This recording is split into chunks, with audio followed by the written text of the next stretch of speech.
kedekatan mereka terus berlanjut sepulang mereka dari kota itu. Ketika dia mendengar anak kecil itu dan wanita itu memanggil Rudy, malah permintaan terakhir si Wati untuk menceraikan istrinya diturutin juga sama si Rudy. Sebagai manusia, apakah dia harus sekejam itu? No.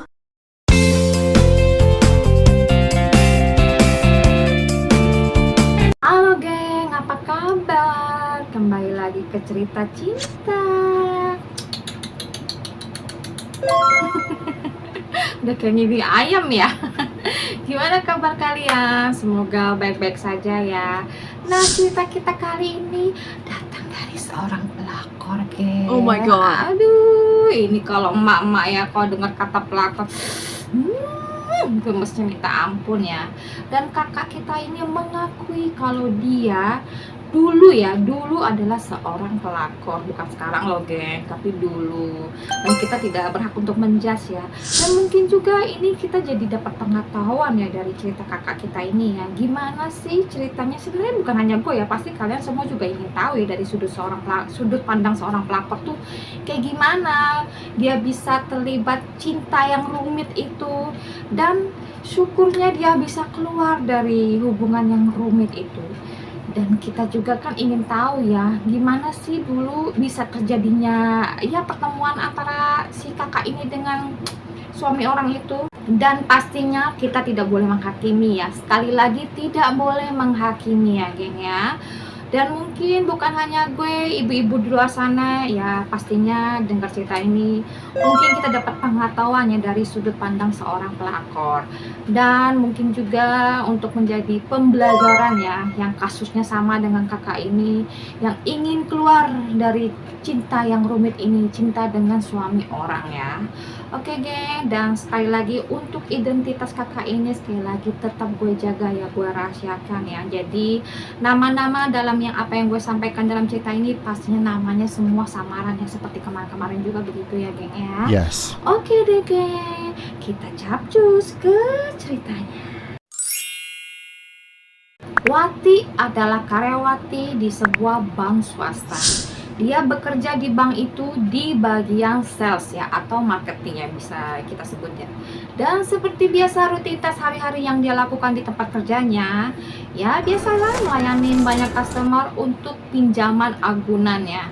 Lalu pada suatu hari dia melayani seorang customer yang kita sebut aja nama customernya ini adalah Rudy. Sebenarnya nggak ada sesuatu yang spesial antara pertemuan mereka itu. Malah selanjutnya mereka tetap berhubungan ya, karena kan mereka ada tukar-tukar nomor HP. Jadi yang seperti kita ketahui bersama ya, ya biasalah ya, pasti kan untuk pengurusan kayak gitu kan butuh waktunya nggak hanya 1 hari ya. Yes. Dan si Rudy ini yang diagui ini berupa ruko, jadi banyak syarat-syarat yang harus dia penuhi. Jadi kan pasti setelah pertemuan itu ada pertemuan berkelanjutan berikutnya.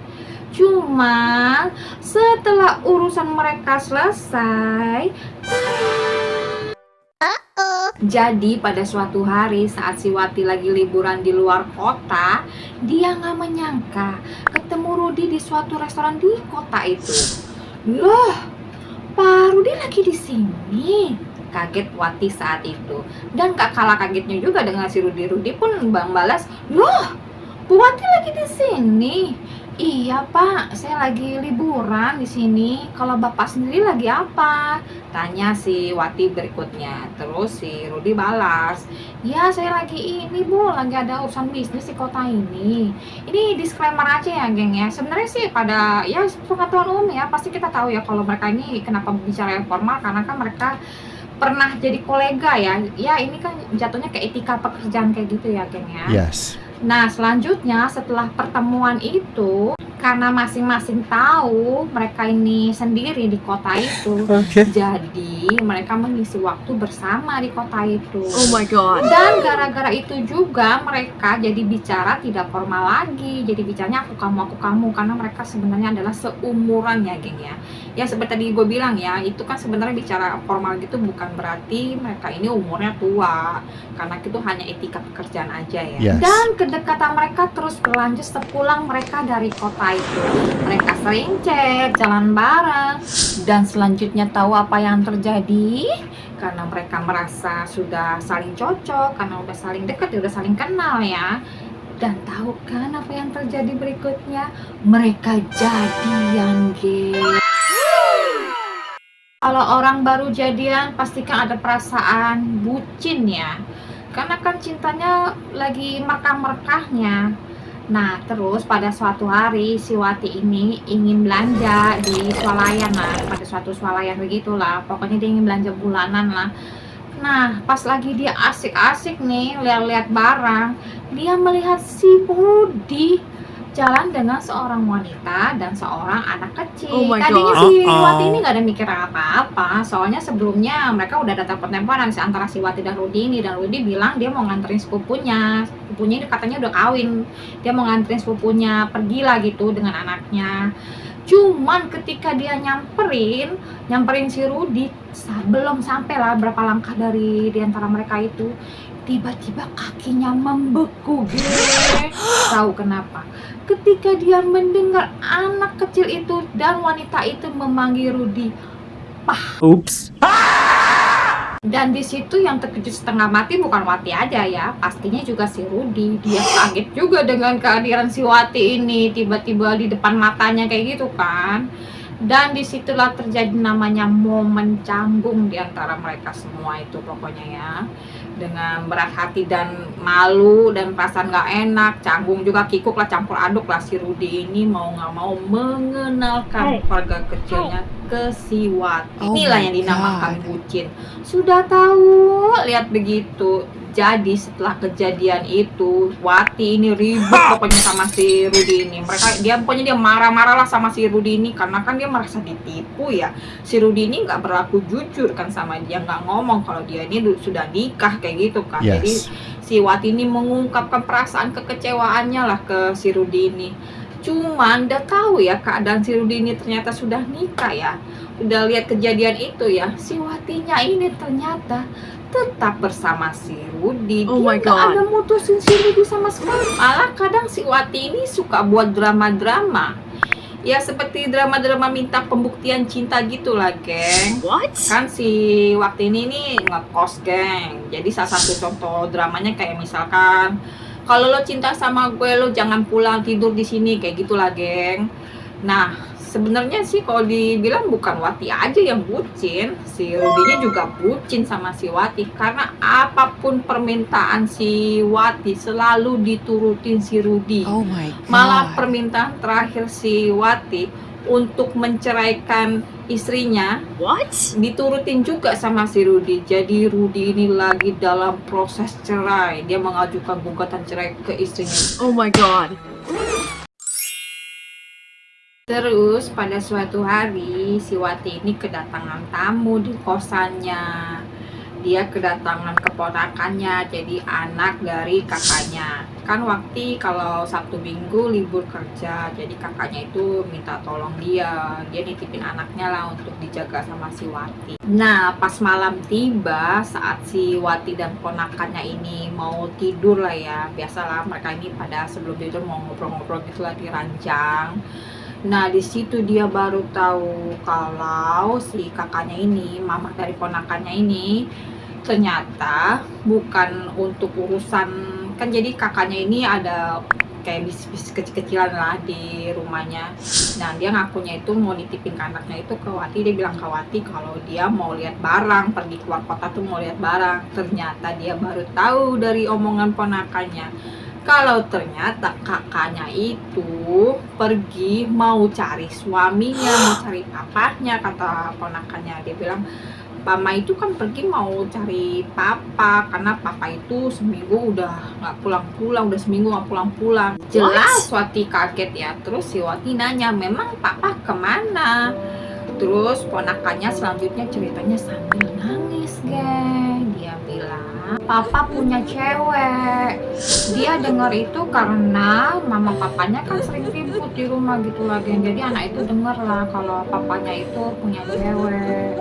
Terus juga ponakannya bilang, pokoknya dia ponakannya cerita sambil nangis lah, papa itu sekarang udah nggak peduli sama dia, udah nggak sayang sama dia, nggak pernah lagi tuh namanya ngajak jalan dia, terus ngajak main juga nggak pernah. Jangankan ngajak main, ngajak jalan ya, nanya dia udah makan apalagi apa, PR-nya gimana, udah dikerjain apa belum, udah selesai belum, udah nggak lagi, pokoknya udah nggak ada perhatian lagi sama dia. Dengar itu kan hati si Wati jadi langsung nyes banget ya. Dia dengar itu pun juga jadi turut nangis ya.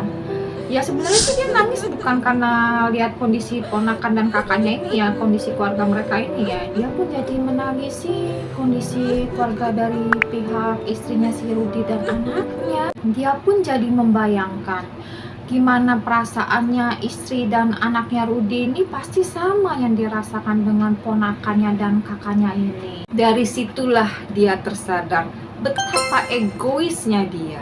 Padahal kalau dia putus sama Rudi, dia hanya rugi cinta, sedangkan anak dan istri Rudi rugi segala-galanya. Rugi harta, uang, kebahagiaan anak, kebahagiaan istri.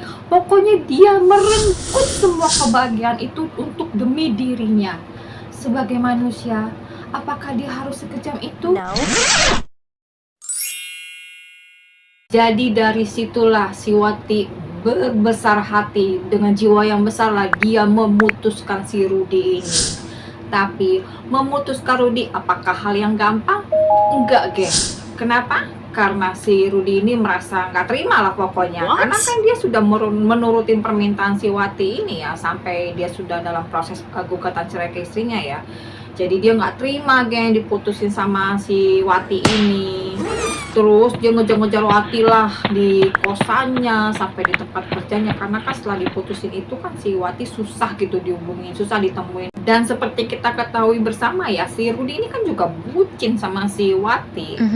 Dan tentunya Wati kan dia sudah berbesar hati ya memutuskan si Rudi ini ya. Yes. Maksudnya jadi juga udah capek lah sama hubungan ini, dan ini dia ingin semuanya tuh berakhir aja, udahlah lupakan aja lah semua. Jalan satu-satunya ya emang sebenarnya ini jalan terbaik ya, supaya dia tidak dikejar-kejar lagi sama si Rudi dan tidak mengganggu lagi hidupnya, biar Rudi punya hubungan mereka udahlah berakhir aja lah. Akhirnya si Wati ini memutuskan untuk tidak tinggal di kosan itu, jadi dia pindah kos, geng. Terus juga yang kedua, dia nggak kerja lagi di tempat itu. Dan yang terakhir adalah yang ketiga, dia ganti nomor handphone. Dari situlah akhirnya mereka tidak pernah ketemu lagi. Goodbye.